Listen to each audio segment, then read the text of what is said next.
Assalamualaikum warahmatullahi wabarakatuh. Selamat pagi pemirsa dan pemuda-pemudi generasi Islam yang dirahmati Allah Subhanahu wa Ta'ala. Pagi ini, Khalifah kembali menghadirkan kepada Anda kisah dan hikmah kehidupan yang terangkum dalam kekayaan sejarah Islam.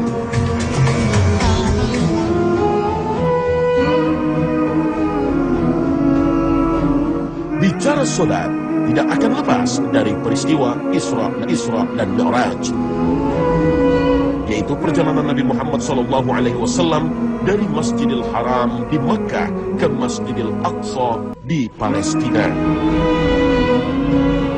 Lalu, atas izin dan kekuasaan Allah Subhanahu wa Ta'ala, Nabi Muhammad SAW melanjutkan perjalanan ke puncak langit tertinggi Sidratul Muntaha. Disinilah Nabi Muhammad SAW mendapatkan perintah salat 5 waktu dari Allah Subhanahu wa Ta'ala. Disebutkan bahwa Jibril menginjakkan kakinya ke saat itu ada salat di sekitar lembah di Mekah. Kemudian Jibril menginjakkan kakinya dan keluarlah air. Air itulah yang kemudian dipakai oleh Jibril untuk berwudu. Nabi Muhammad disuruh melihat dan Nabi SAW kemudian mengikutinya sambil dilihat oleh Jibril. Setelah itu kemudian diajari sholat oleh Jibril alaihissalam, dan inilah yang nanti kemudian diajarkan dengan cara yang sama diajarkan oleh Rasul SAW kepada Khadijah radhiyallahu anha, karena yang beriman saat itu pertama adalah Khadijah radhiyallahu anha. Jadi artinya bahwa perintah sholat itu dimulai syariatnya dari sholat hanya 2 rakaat pagi dan 2 rakaat sore. Itu berjalan kurang lebih sekitar 12 tahun lamanya, baru kemudian peristiwa Isra dan Mi'raj di mana ada perintah sholat 5 waktu untuk Rasul Shallallahu Alaihi Wasallam. Selain kelima sholat fardu atau sholat wajib, ada pula sholat-sholat sunnah. Di antara banyak keutamaannya, sholat sunnah ini menjadi penyempurna dari kekurangan sholat wajib yang kita lakukan. Amal ibadah sholat sunnah bisa menambah wazn atau timbangan amal baik saat hari penghisaban kelak. Dari Abu Hurairah radhiyallahu anhu, Rasulullah SAW bersabda, sesungguhnya amalan yang pertama kali dihisab pada manusia di hari kiamat nanti adalah sholat. Allah Azza wa Jalla berkata kepada malaikatnya, dan dialah yang lebih tahu, lihatlah pada sholat hambaku, apakah sholatnya sempurna ataukah tidak. Jika sholatnya sempurna, maka akan dicatat baginya pahala yang sempurna. Namun jika dalam sholatnya ada sedikit kekurangan, maka Allah berfirman, lihatlah apakah hambaku memiliki amalan sunnah. Jika hambaku memiliki amalan sunnah, Allah berfirman, sempurnakanlah kekurangan yang ada pada amalan wajib dengan amalan sunnahnya. Kemudian amalan lainnya akan diperlakukan seperti ini. Hadis riwayat Abu Daud, Ibnu Majah dan Ahmad. Salah satu penyebab berkurang dan tidak sempurnanya ibadah sholat adalah tidak ada kekhusyuan. Padahal khusyuk seharusnya hadir dalam tiap detik ibadah sholat seorang muslim yang bertakwa. Khusyuk dalam bahasa Arab berasal dari kata khosya'a yang berarti tenang dan tunduk. Ahli hadis dan tafsir terkenal Imam Al-Qurtubi menyampaikan bahwa khusyuk merupakan ketenangan dalam jiwa yang nampak pada anggota badan dalam bentuk ketenangan dan tawadhu atau kerendahan hati. Para ulama menyampaikan tentang masalah kekhusyuan, di mana tema kekhusyuan sebagaimana Allah sampaikan di dalam Al-Qur'an Al-Karim.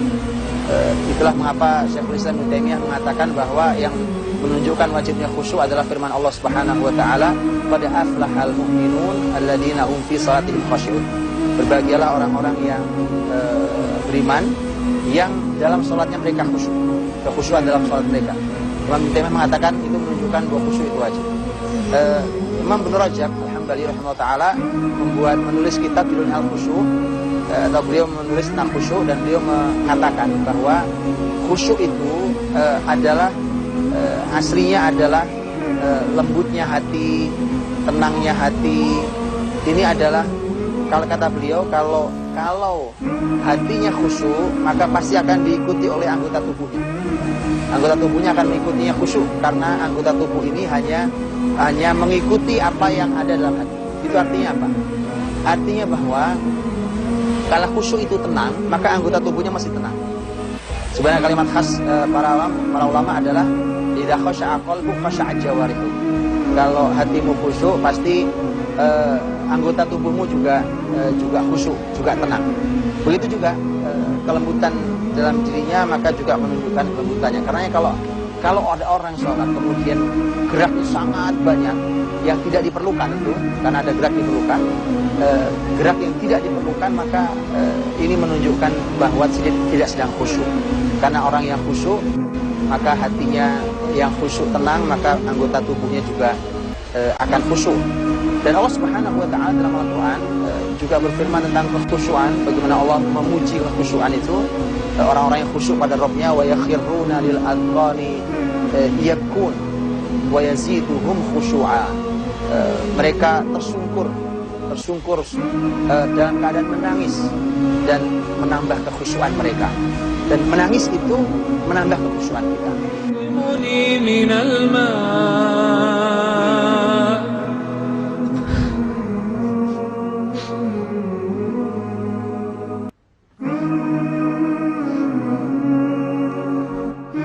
قال لا عاصم اليوم من أمر الله إلا من رحم. Pemirsa Khalifah, pernahkah Anda menangis saat sholat? Menangis saat sholat bukan sesuatu yang bisa kita rekayasa. Kita tidak akan pernah bisa membohongi perasaan, terlebih saat hati kita hadir saat sholat. Khusyuk bermunajat atau berbincang kepada Allah Subhanahu wa ta'ala yang maha agung kekuasaannya. Allah Subhanahu wa ta'ala berfirman, Innamal mu'minuna alladhina idza dzukirallahu wajilat qulubuhum wa idza tuliyat 'alaihim ayatuhu zadatuhum imanan wa 'ala rabbihim yatawakkalun.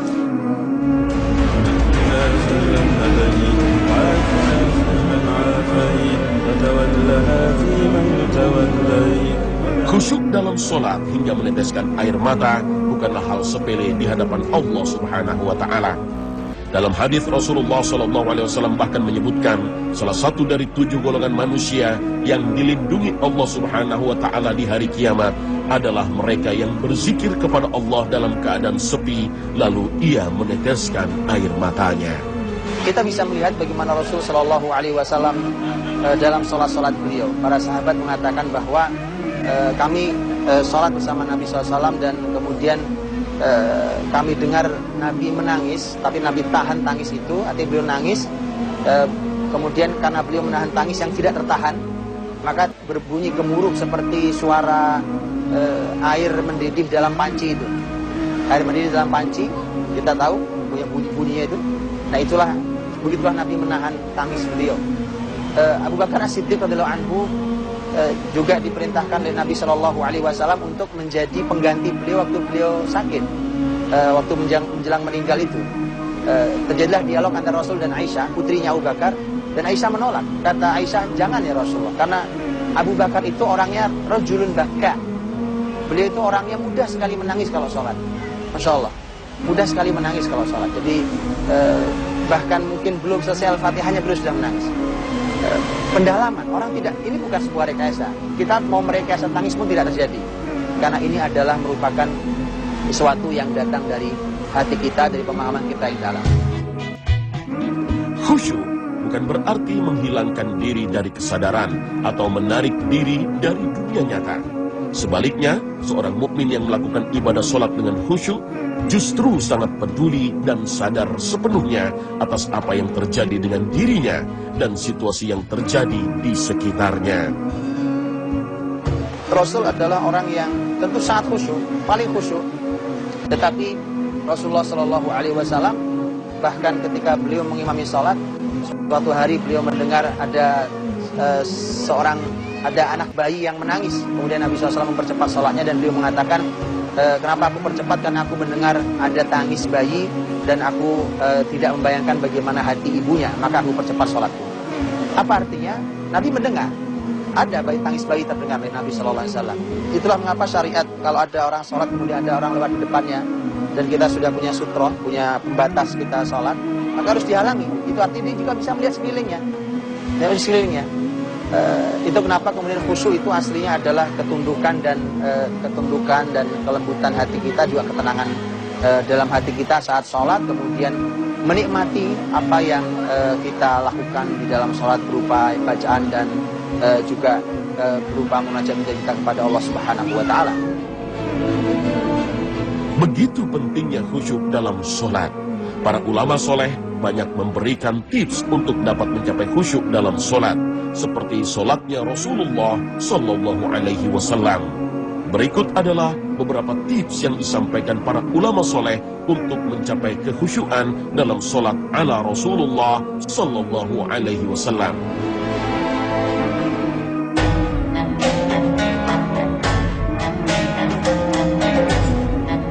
Tips yang pertama ini adalah pondasi utama kesempurnaan iman seorang muslim. Dengan memahami sifat-sifat Allah Subhanahu wa Ta'ala, maka akan semakin bertambah pula kecintaan kepatuhan kepada Allah Subhanahu wa Ta'ala, serta timbul rasa takut untuk melakukan perbuatan dosa. Allah Subhanahu wa Ta'ala berfirman,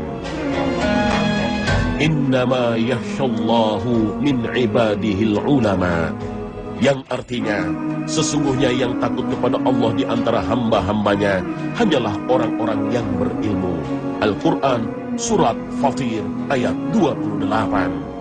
Karena kalau kita kenali Allah Subhanahu wa Ta'ala dan kita sadari yang memerintah ini Allah, Tuhan semesta alam, yang beri kita segalanya, menciptakan semua alam yang indah ini untuk kita semua, untuk manusia, dan seterusnya, maka kita sadar yang memerintah ini adalah Allah Subhanahu wa Ta'ala.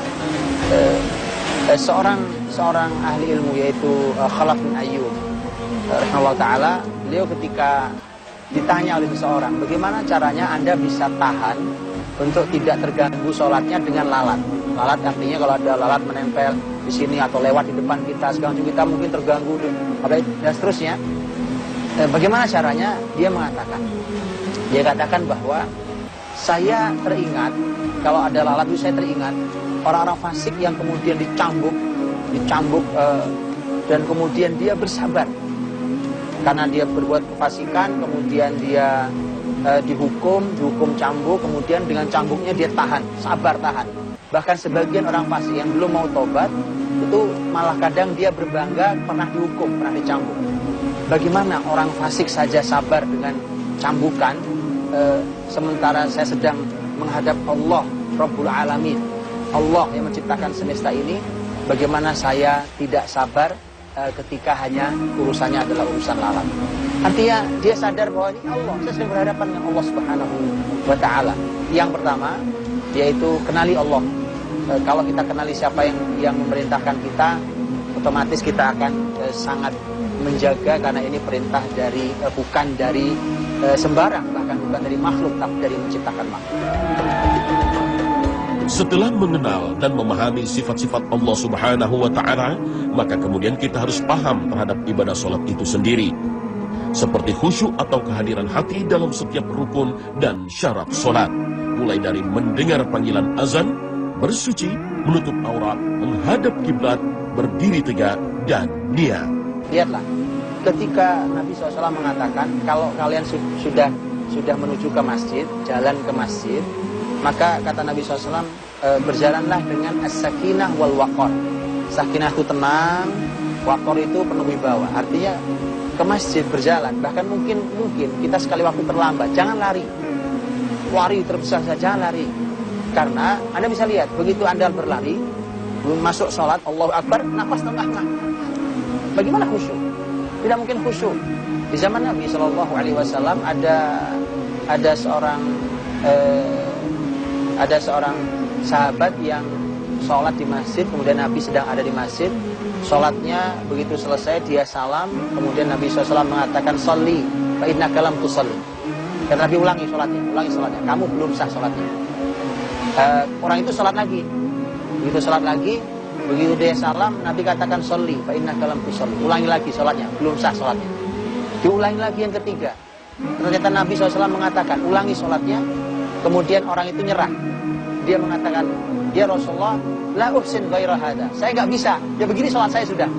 Baru diajari Nabi SAW. Apa masalahnya orang itu? Masalahnya orang itu dia kehilangan tumakninah.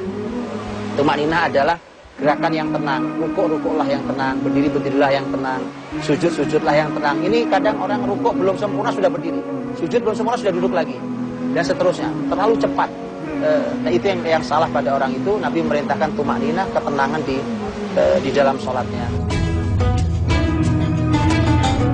Rasulullah Shallallahu Alaihi Wasallam dan para sahabat mulia sangat tenang dan khusyuk dalam sholatnya. Ketenangan dan fokus dalam sholat tentunya bisa didapatkan dengan memahami makna tiap bacaan sholat. Pahami bacaan sholat kita dan nikmati. Hadis ini diriwayatkan oleh Imam Ahmad dalam Musnadnya, di mana Nabi Shallallahu Alaihi Wasallam disebutkan saat itu selesai di peperangan, di perang Dhatir Riqa namanya. Kemudian setelah itu di sebuah tempat para sahabat beristirahat, dan Nabi meminta agar para sahabat menjaga malam hari itu bergantian. Kemudian ada dua orang yang bertugas, ada dua orang yang di jam itu lagi bertugas. Kemudian yang satu bilang, "Saya ngantuk." Dia berkata, "Saya mengantuk, kamu yang menjaga, nanti bangunkan saya." Akhirnya tidurlah satu ini, kemudian tinggal satu orang yang dia menjaga. Begitu dia menjaga, kemudian dia berpikir karena dia sepi, sendiri, menjaga pasukan yang sedang istirahat, maka kemudian dia sholat. Iseng, ini isengnya sahabat. Hari ini bandingkan dengan iman kita hari ini, kalau iseng malam hari, para sahabat itu iseng dia sholat. Dia sholat khusyuk, khusyuk di malam yang sepi, sendiri di padang pasir yang kosong, sepi. Di saat seperti itu ternyata ada musuh yang mengintai. Dipanahlah dia. Begitu dipanah, tancap, kena di badannya. Begitu kena di badannya, oleh dia sedang sholat, dicabut badannya, kemudian diletakkan panah itu. Dia teruskan sholat, dia terus nikmati sholatnya, nikmati bacaannya. Dipanah lagi, dicabut lagi, diletakkan lagi, darah mengucur, terus mengucur darah. Dipanah lagi, dilepas lagi, begitu sampai kemudian dia selesaikan sholatnya. Begitu dia terjatuh, dia bangunkan saudaranya yang bertugas. Betapa kagetnya temannya ketika terjadi genangan darah yang luar biasa. Dia baru tahu bahwa ada musuh yang memanah. Kemudian temannya yang baru dibangunkan berkata, "Kenapa tidak mau bangunkan dari tadi?" Dia jawabannya, ajaib. Jawabannya dia mengatakan, "Saya tidak suka memotong kenikmatanku membaca Quran dalam sholat." Subhanallah. Saya tidak suka memotong ayat Al-Quran yang saya baca di dalam sholat saya. Ini karena menikmati. Dan sebenarnya dia ingin mengakhiri hidupnya di saat sholat. Di kenikmatan yang luar biasa. Tetapi karena dia harus menjaga dan harus membangunkan temannya, maka dia percepat sholat dan dia selesaikan, baru kemudian dia bangunkan saudaranya. Ini penikmatan dalam baca sholat.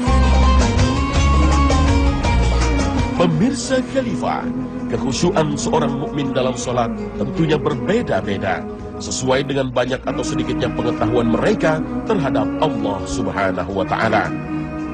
Maka perdalamlah sifat-sifat Allah Subhanahu wa Ta'ala serta sejarah perjalanan kehidupan Rasulullah SAW dan para sahabat mulia, karena banyak tersimpan tuntunan kehidupan yang sempurna. Wallahu a'lam bishawab. Hatimul Asam rahimahullah ta'ala, beliau sebagai orang yang zuhud, kemudian ditanya tentang bagaimana sholat anda bisa khusyuk, bagaimana ceritanya.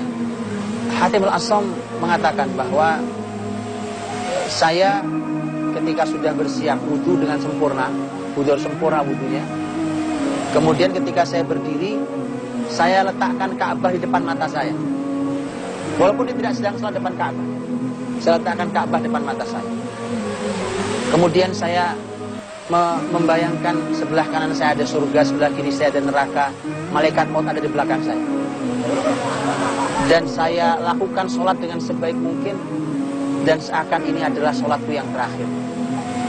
Subhanallah, artinya mungkin tidak sampai salam usia saya selesai sampai di sini, atau bahkan mungkin salam ini adalah sholat saya yang terakhir.